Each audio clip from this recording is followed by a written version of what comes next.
বন্ধুরা, আজ আমি সমুদ্র সৈকতে মাছ ধরতে এসেছি। এই তো একটা চিংড়ি মাছ, দাঁড়া তোকে আমি ধরছি। এই ধরে ফেলেছি চিংড়ি। কোথায় পালাবি তুই?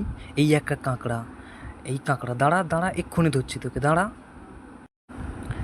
ওই তো একটা কি মাছ দেখতে পাচ্ছি, এই মাছ, দাঁড়া দাঁড়া, ধরছি এক্ষুনি তোকে, দাঁড়া। কোথায় পালিয়ে যাচ্ছিস তুই? এই তো ধরে ফেলেছি মাছকে। ওই তো একটা শামুক, আরও একটা। আজ তো অনেকগুলো মাছ ধরা হয়ে গেছে। মমি, আমি বাড়ি চলে এসেছি। এই তো জাম্বো বেটা, কোথায় গেছিলি তুই? তোর গায়ে এত ধুলো মাটি লেগে আছে কেন? ই বাবা, এগুলো কি? তোকে আমি বলেছিলাম না সমুদ্র সৈকতে না যেতে?